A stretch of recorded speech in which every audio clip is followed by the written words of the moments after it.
అండి, welcome to మనీస్ cooking vlogs. అందరూ బాగున్నారా? ఈరోజు కోడిగుడ్డు పులుసు చూపిస్తానండి. దానికోసం ముందుగా గుడ్లు ఉడికించి పెట్టాను.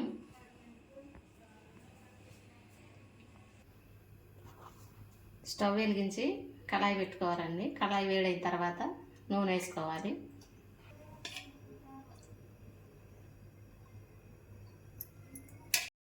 నూనె వేడైంది. ఆవాలు జీలకర్ర వేసుకున్నాం.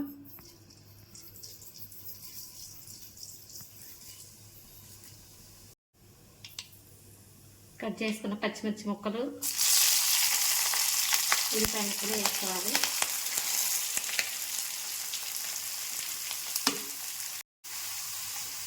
కొంచెం సాల్ట్, ఉల్లిపాయలు బ్రౌన్ కలర్ వచ్చేంత వరకు వేయించుకోవాలి.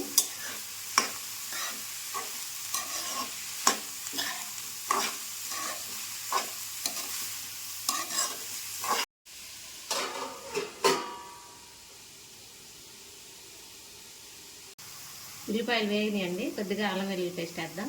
1 స్పూన్ అల్లం వెల్లుల్లి పేస్ట్ వేసాను. పచ్చివాసన పోయేంత వరకు వేయించుకుందాం.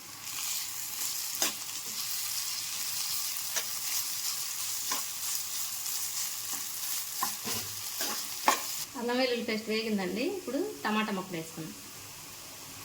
2 మీడియం సైజు టమాటాలని ఇలా ముక్కలు చేసి వేసుకున్నాను. కొద్దిగా పసుపు, కారం 2 స్పూన్లు, 1/2 స్పూన్ జీలకర్ర పొడి, 1 స్పూన్ ధనియాల పొడి. ఒకసారి అంతా కలుపుకున్నాం.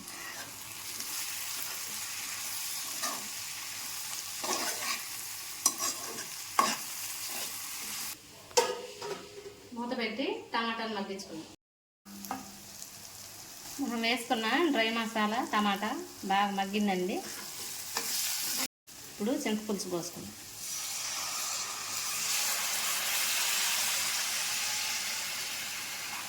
కొంచెం నీళ్ళు వేసుకుందాం.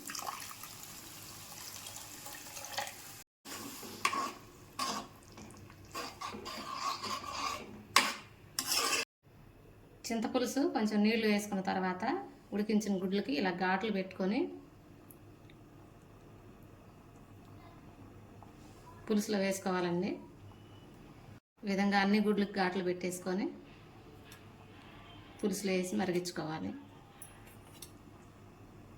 ఇప్పుడు ఉప్పు సరిపోయిందో లేదో చూద్దాం. ఉప్పు తగ్గిందండి. కొద్దిగా ఉప్పు వేసుకుందాం. ఒకసారి అంతా కలుపుకుందాం.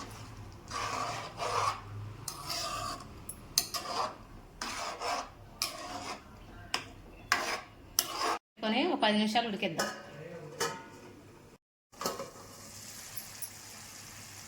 కూర అంతా బాగా ఉడికిందండి.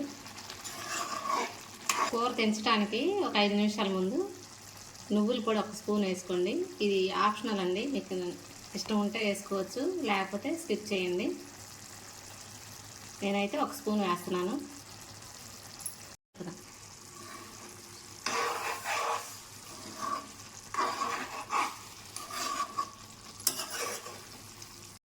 నువ్వుల పొడి వేసాక 1-2 నిమిషాలు ఉడకనివ్వాలండి. చివరిగా దించే ముందు కొంచెం కొత్తిమీర వేసుకోవాలి. ఒకసారి అంతా కలిపేసుకోండి.